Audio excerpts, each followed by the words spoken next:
Okay, so we have we're up to his I think Ofanim Chayos Kodesh because that's where my page opened up, and I wanted to talk about I speak to you. I don't think I talked to you about Malachim called Ofanim and Chayos.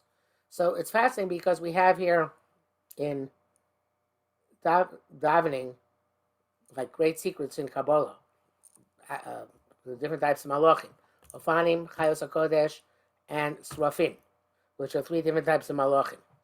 So who are these three different types of malachim? So the Ofanim, literally an Ofen is a wheel, and Ofnaim in modern Hebrew is a bicycle. So the wheel angels are the angels which cycle up and down, meaning they bring up the Torah, mitzvahs, and ma'asim tovim, and there are some angels obviously which bring up the negative deeds or are damaged by the negative deeds of Am Yisrael, and then they bring down the influence, the hashpah, the shefa, from the olam hasoyonim down here below. So they are the ones which go up and down like a wheel turning around and round. So the Chayos HaKodesh are static. And the word Chayos comes from the word Chiyus, which means to give life force. So the Ofanim derive their, so to speak, sustenance. In other words, whatever shefa they're going to get for down below from the Chayos HaKodesh. So the Malachim or the Chayos HaKodesh are on top of the Ofanim. There's a pasuk in Cheskel which says V'ruach HaChaya ba'Ofanim. Right, the spirit of the Chaya is what comes down in the Ofanim to come down below. So Barash Gadol, with great fanfare, obviously they're coming to say that this great line is a very exciting, very, very powerful. So therefore there's a lot of noise. Misnasim, they uplift themselves. In other words, these are all lower malachim, relatively speaking, to the highest madrega. Luma Serafim, lift themselves to opposite the Serafim. Now, a Seraph is a malach which has literally a Seraph is a burning malach, right? A Srifa is a fire. So the Serafim are the most powerful malachim, and those are where we have most of the malachim which we have names for, which you know about, Gabriel, Michael, etc. Raphael. These are malachim who have specific allocated tasks and purposes in the relationship to this world, and they are kind of like the officers, I should say, really the generals, and they are higher than the Chayos. And when we talk about Hashem's Merkava, right, Hashem's vehicle by which he usually by which he controls the world, then the Merkava has the Serafim populating it. So there are the Ofanim on the lowest, Chayos, and then the Serafim on top. And one could spend, long time studying this paragraph in davening. And of course, the problem is that we're taught from an early age to say without understanding what we're saying, and we never think afterwards to actually explore what possibly these malachim are, which is sad but true. Okay, so that is the Ofanim Chayos Masrafim. Lumasam, so when they get up to that level, mishabchim, they praise with the following praise. What is the praise? V'omrim, they say, "Book for Hashem Mimkomo." Blessed is the honor of Hashem from its place. Now, we say in Kedusha, Misharos of Shoal Limzel Azayeh Makom Kivodo. They ask each other, where is the place of the covenant of Hashem? And the truth is that the covenant of Hashem is everywhere. Now, as we said many times, the song Hashem is here, Hashem is there, Hashem is truly everywhere is apikorsus. But the covenant of Hashem, the honor of Hashem, is here, there, and everywhere. In other words, everything in this world, everything in the universe, everything in the Bria manifests kavod shamayim. There's no such thing as a specific makom where that is, and therefore, Hashem mimakomo really means that we are in His makom, right? We're praising Kodesh Baruch Hu from His place, wherever we find ourselves, and the angels who are not even spatial, they are spiritual. They too have this idea of they're in the Makom of HaKadosh Baruch Hu. And that's Chazal say, "Hu Makomo shel Olam ve'ein ha'olam Makomo." The world, he is the place of the world, and the world is not his place. Meaning that HaKadosh Baruch Hu is the place, which is obviously a figure of speech, on which everything rests. Just like you have a table or a basket in which you put stuff, and the place that you put on the table, stuff you put on the table, stuff you put in the basket, its makom is the table or the basket, right? So the Hashem, figuratively speaking, is the makom shel olam. Everything in this world takes place on, so to speak, the base of HaKadosh Baruch Hu. So the covenant Hashem is everywhere, and therefore Hashem is the makom shel olam everywhere. It's not he himself, because he himself is beyond any type of definition, but the covenant Hashem is the basis of everything in the world. Now, the Chaim Volozhin says this can get a bit dangerous, and Chazal have to clarify for us mortals that we can't relate to Hashem being everywhere, and that's why, of course, you're not allowed to daven in a bathroom or in a disgusting place, because even one could say, why not? You know, Hashem is also the covenant Hashem is also in the bathroom, right? If the covenant Hashem is all over the place, the bathroom is also covenant Hashem.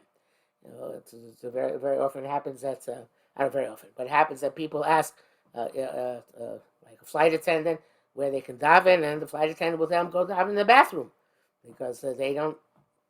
It's a private place, so and of course you're not allowed to daven there. So Reb Chaim Volozhin says, even though this is true in principle, that covenant Hashem is the basis of everything, and there's also covenant Hashem in things which seem to us to be negative or bad or disgusting or repulsive. Somehow covenant Hashem is reflecting that also, and we allude to that in the bracha of Asher Yotzar, where we talk about the covenant chalulim, which obviously also reflect covenant Hashem. Nevertheless, halacha tells us we can't relate to HaKadosh Baruch Hu equally in all places. Don't relate to HaKadosh Baruch Hu equally in all times, and not all human beings relate to HaKadosh Baruch Hu in the same way. That's the Kabbalim speak about, mostly the Chassidim speak about terms of Olam, Shana, and Nefesh. Olam means place, it's the dimension of place. Shana means the dimension of time, and Nefesh means the dimension of human beings. And there is covenant Hashem, which is a hierarchical. In other words, there's greater and lower levels in all these things. In space, right? You have the Kodesh Kodashim, which is the holiest of spaces, and then it goes down from there.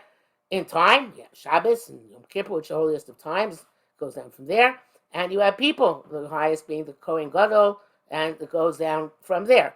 So everybody, there are gradations in everything, which really, if you look then from the aspect of Kavod Hashem, there are no real gradations. It's an illusion. But because we live in a spatial world, we have to deal with those illusions and regard them as real. We're not, we're behind the curtain, so to speak. We're able to see past what past the concealment. With our conceals himself, we'd say Kavod Hashem and everything, but we're not. So therefore, we can't act accordingly. We act as if Kavod Hashem is here and not there. Okay, in other words, daven here, not there, and so on and so forth. So but the Kavod Hashem really is everywhere. Now, when we go to be Menachem and Avel, when we go to give consolation to an Avel, so you say, we Ashkenazi say, Hamakom Menachem Eschem Avel Yitzim Yerushalayim. And using the term Hamakom relates to this concept. It comes to tell us that, ultimately, since everything is, Hashem is the Makom of everything, everything has a reason. Everything has a purpose. We don't know necessarily what the purpose is. Most things we actually don't know what the purpose is. But we have, because we know that some things have a purpose, and HaKadosh Baruch Hu told us that everything has a purpose, so therefore we have emunah that there is a purpose to everything, and everything has a makom in HaKadosh Baruch Hu's world, and even death has its purpose. So therefore, hamakom minachem estem, we say HaKadosh Baruch Hu as the place of the world, because everything that takes place is part of his plan and part of his covenant. So therefore, there should be find a nechama through HaKadosh Baruch Hu in that aspect of Makom. Okay, so let's see how he interprets here in the Eitz Yosef. Lumasam mishabchim beru beru umas atzmam. They speak to themselves. They shamad tchila lumas Serafim. It says the Ofanim and Chayos go opposite the Serafim. Lo tachshov she'em ponim pneim aleim. They don't turn towards the Serafim, since even though it goes up and says they went up towards opposite the Serafim, they're not davening to, they're not praising towards the Serafim. The Serafim are HaKadosh Baruch Hu, obviously. When they all hear the Serafim saying the Kedusha, praising HaKadosh Baruch Hu, so the Ofanim and Chayos also say that that praise. So therefore, Lu'umas Atzmam, what he means here is they're not praising the Serafim, but they're praising vis-a-vis themselves. In other words, they're talking about Kodesh Baruch Hu. Avlu'umasam l'neged matzav atzmam mishabchim. I skipped, sorry. Avches, when they hear the Serafim, Avches Ofanim is gabrin kenegdam b'kol mahalulin. When the Serafim start praising Kodesh Baruch Hu, they also amplify their the way he's saying it, they amplified their voice and their praise. He says they're not physically moving, right? However we understand malachim, they don't have to physically move unless they're sent here down below in a body. So therefore, it's not a physical move. It's not that they're uplifting themselves physically. And now they're opposite the Serafim and facing the Serafim and praising the Serafim or praising in front of the Serafim. No, it means they're spiritually uplifted when they say this praise in the Kedusha in the morning. So they don't have to change their status and turn around. Because all four directions are revealed to them. Sharba panim lahem. The way malachim are perceived, but when they appear in a vision, is that they can see in all four directions. Okay, so mimakamo mimakom shehu, from the place where he is. They don't know the makom of the covenant of Hashem, meaning because Hashem's covenant is everywhere, so therefore there's no specific makom, right? So I think that we can say Pshan and Pasuk. We're praising Kodesh Baruch Hu from his place, meaning we're in his place now. And that's what we're praising the covenant of Hashem. But the way he's interpreting, which is the more normative way of interpreting is, Baruch V'ad Hashem Mimkamo means that from wherever place Hashem is, from there he's praised. Right? We don't know where it is. Meaning we can't, the metaphor means we can't grasp Kodesh Baruch Hu. We can't put him in a specific place. But wherever he is, meaning, again, wherever he is, where we can, which he cannot define, HaKadosh Baruch Hu is praised from that place. But again, I like better my shot. Just Baruch Hashem Mimu Kamo. We're in the place of HaKadosh Baruch Hu, wherever we are. We reflect the covenant of Hashem, and so the Malachim recognize that. Okay, but let's see also what the Iyun Tefillah says here. Let's go back over here.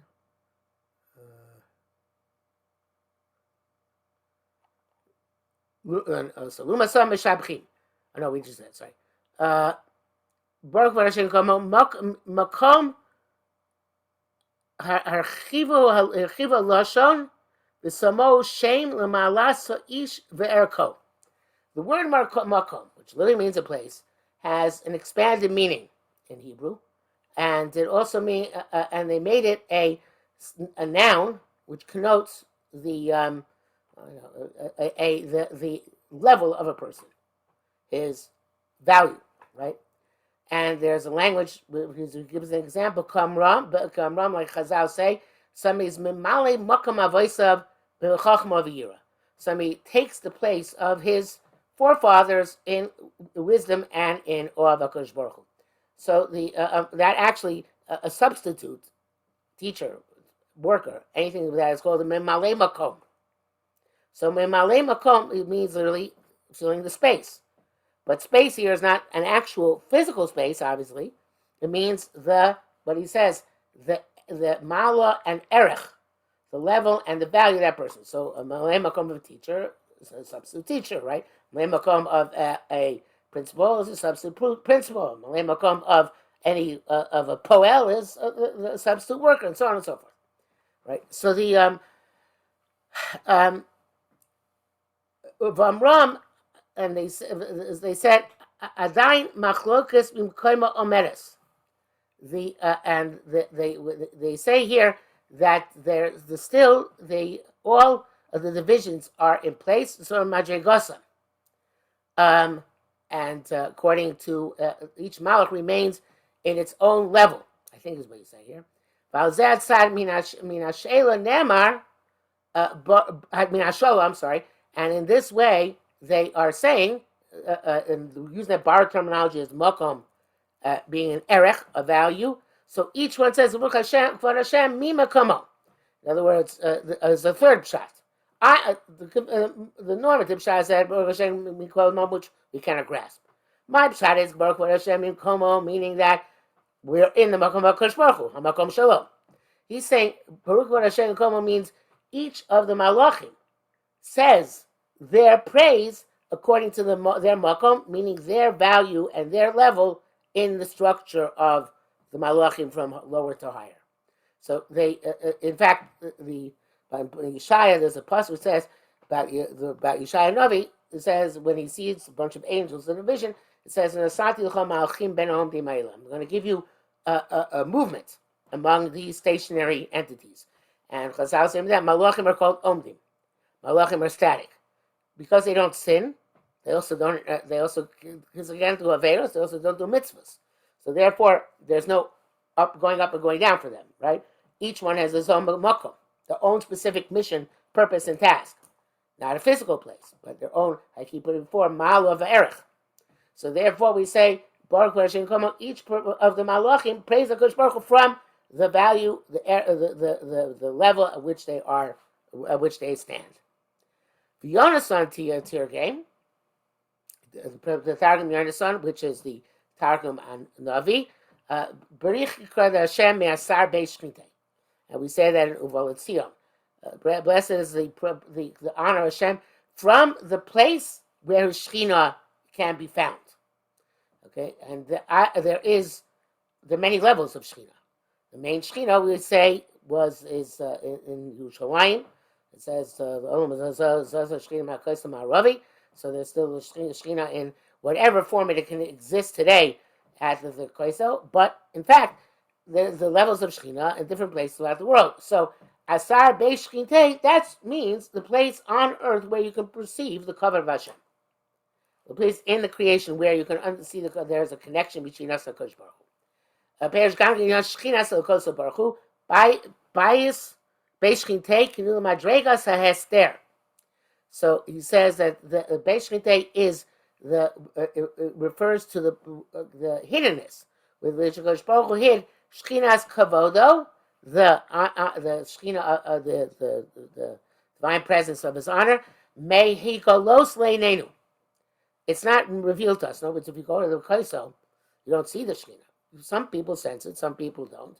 And the people sense it might be deluding themselves. But it's not necessarily something which is revealed and not something which is necessarily experienced by everybody. And it's certainly not something which you can actually see. Although the Kloisenberg Rebbe is supposed to have said at some point that in Yerushalayim you can sense the Shechina, and in Tzfas you can actually see the Shechina. Because when at the sundown in Tzfas it looks very, very mystical. But obviously that's not to be taken literally. So he says, Al Ze'anu Mispalin B'Loshon Bracha Shemedregas HaEster Hazeh, that from this level where it's hidden, Tigolev Sei Ro'eh, there should be revealed and seen Malchuso Aleinu, His kingship upon us. V'nigla Kvod Hashem, and the honor of HaKadosh Baruch Hu should be revealed. Baruch Kol B'Sar Yachtav, and everybody should be able to see it. So he should come out, so to speak, me'asar beis shchinte, from the place where his Shekhinah is hidden, and reveal himself to us. Okay, the Shekhinah should be revealed to us. So that is another pshat in Makom, that in the place where the Shekhinah is concealed, it should become revealed. And presumably, when the Malachim say it every day, there is some revelation, but obviously not something which most people can sense. Perhaps something the Malachim can sense it, but the Malachim are saying that HaKadosh Baruch Hu, you should be bring out and expand the revelation of your Shekhinah. So that is they say that praise, but it's also the way the Yom Tefillah is learning it. It's a bakasha, not just a shevach. It's a bakasha that HaKadosh Baruch Hu's Shekhinah should be revealed. Okay, so then we go on to the next part of the bracha, which is lekel baruch ni'imosi teinu. So it's a Ni'ima has two different meanings. Right? Ni'ima means pleasantness, but also means a melody. Right? So the malachim's communications are said to be shira, are said to be song. I assume because there is this relation with HaKadosh Baruch Hu, which they have, which is one which is so powerful that it can only be expressed in a song. And all the malachim, they have a specific time to say shira. That's why the malach of Esav, which said had to go back to Shemaim in order to say shira that day. So the shira which they give in the ima, in a pleasant melody. If I don't see anybody who speaks says anything more about this here.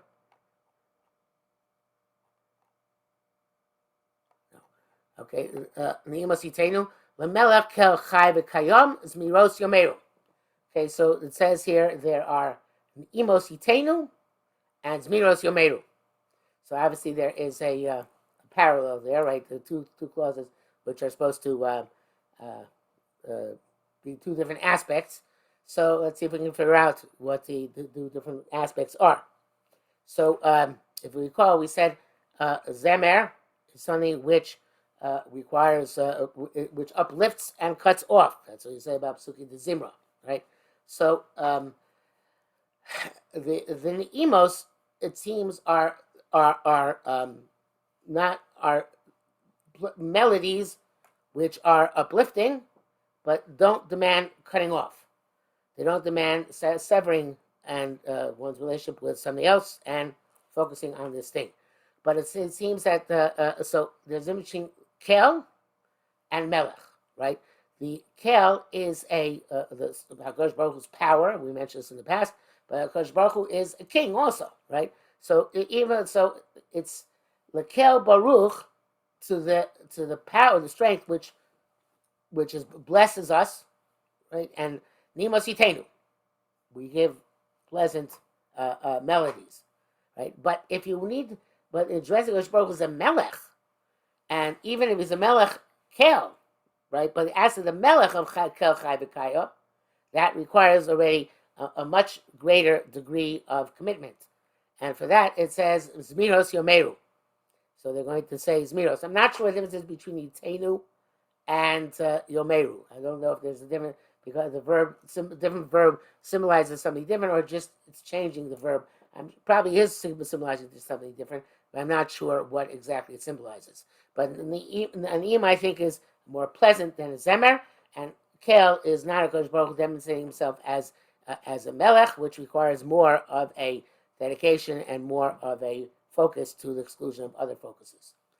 Okay, and then of course v'sishbachos yashmiu, which is first you have the pleasant melody, then you have the powerful, the more powerful zemer, and then you have the sisbachos, which you will cause to others to hear, right?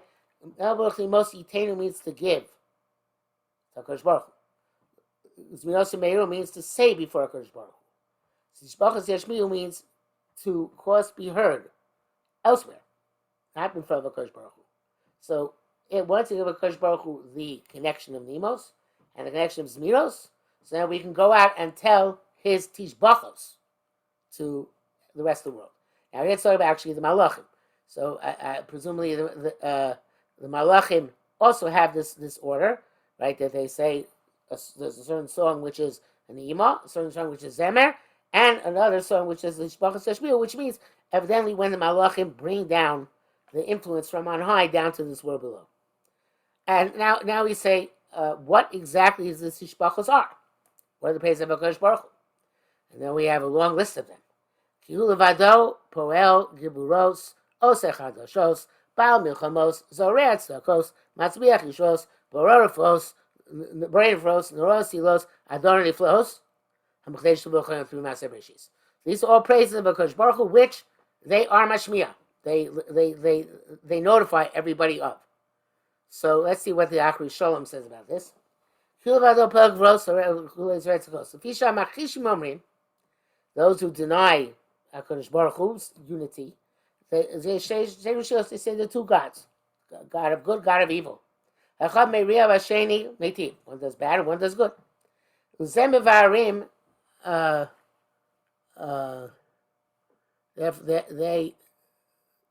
I don't know, there's probably some letter missing here, so I don't know exactly what this was. Zemvarim behefach, I think it says. They say the opposite. It's not two. Kihu ba'atzmo poel gevros osem milchamos.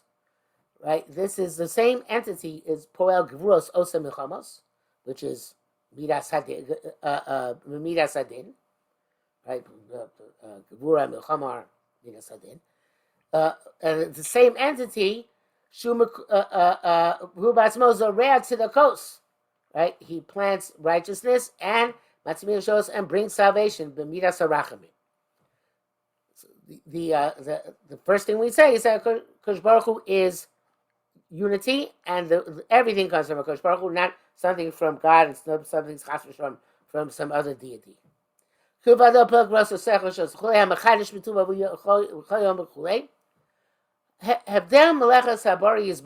difference between the work of HaKadosh Baruch Hu, melechas b'asar v'dam, from the work of a human being, the b'asar v'dam b'gmar machto ein tzrichim od l'koach hapoel. When a human being is finished doing his craft, whatever it is, you no longer need his active involvement. If a carpenter makes a chair, once the chair is made, the chair is made. The carpenter can go away, and the carpenter dies, and the chair continues to exist. Same with anything which is made by a human being. But the work of HaKadosh Baruch Hu, its existence every moment, is only from Hashem's ongoing power and authorization. It constantly is renewing the chiyus of this thing. If HaKadosh Baruch Hu would remove the control which he has and the sustaining which he does for even a moment, then the thing would cease to exist. The reason is the melechas b'asar v'dam, the work of human being, it's made from a pre-existing material substance. You take material substance, take stuff, and you shape it. You don't make something from nothing. It's the power of human being is only to fix that material in whatever manner is appropriate for it. So that just like the raw material existed before the craftsman got hold of it, it also does exist after the craftsman is finished with it.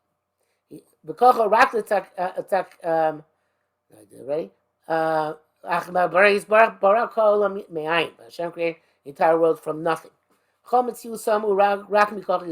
all of the existence of the worlds is only from HaKadosh Baruch Hu's strength and his ongoing strength. Because the matter itself has to be created by HaKadosh Baruch Hu. There is no raw material with which Hashem works. Hashem created the material.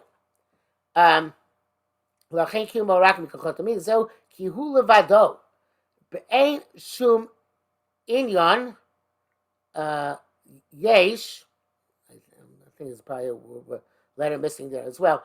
But anyway, he himself, without any thing else which exists. Po'el Givuros does a remarkable thing which no other entity can do. Kiosech Chadashos Yeshman, that he makes some new stuff, and the fancy term in Latin is ex nihilo. He crafts something from nothing. L'chein mean ha'achreach. Therefore, since HaKadosh Baruch Hu is always constantly recreating stuff from nothing, even the raw material, he has to constantly recreate because it's relative to Hashem. Everything is artificial and must be sustained by Him. But certain things exist independent of us, but nothing independent of HaKadosh Baruch Hu. Therefore, it's necessary. He has to constantly be renewing the Ma'aser Bereishis. That the hashgacha of its existence should be every day. Whatever that is. Each and every day and each and every moment. He's the one who renews it in order to sustain it. Okay, so let's go back and start. Po'el Givuros. Right? What's the true Gevura? Osa Chadashos. That they can make something from nothing. He's Baal Mechamos. Part of Gevura is also not to be Osa Chadashos, but the master of wars. Zoreya Tzedakos, he plants the tzedakah, that's Midas Arachamim, that's here, Matzil Shul, is also Midas Arachamim. And Borei Refuos, evidently that's also Midas Arachamim. Nora Sihilos, and he is awesome based on the praises which we give him. Adonai flows, all that those things the Achri Shalom did not explain. We're going to have to see what the Eitz Yosef and Iyun Tefillah say about it. But I think it's going to take too long. We don't have enough time left. Let's just start it anyway. Okay, so here with the Eitz Yosef, he says, "Kilvado Pelkros Shalo Kederach Basar B'Dam She'enu Hu HaPoel HaGvura Ba'atzmo." Human beings, usually the king, doesn't get involved himself. The king sits on his throne in his capital, and he directs his generals and other servants to work for him. Avahu Yisbarach Baruch Baruch Hu Poel HaGvuros Kulon. He does all the mighty things. He doesn't need his servants.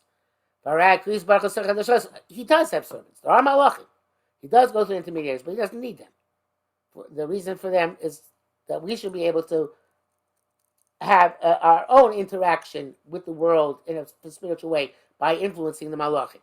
But he really doesn't need them. And the evidence is that there's also chadashos, because he can make something from nothing. He made them Mishorsim too. It's not that he enlisted them or drafted them. Right? He made them.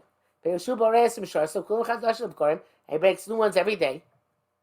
There's handiwork. And he's one from which all power emanates. Because his strength and power fills the world. Supposed to a human being. The strength which his generals have, which his officials have, doesn't derive from the king. The king gives them authority, but their power is independent of HaKadosh Baruch Hu, independent of the king, right? He authorizes them, he hires them, he lists them, he sends them on missions. But by HaKadosh Baruch Hu, no, the power of the Malachim also comes from him. As opposed to Pasadam, okay, I think we'll stop here for this week and we'll pick up on Baal Muchamos next week, if you're available. Thank you. Okay? Have a good night. Have a good week. Thank you.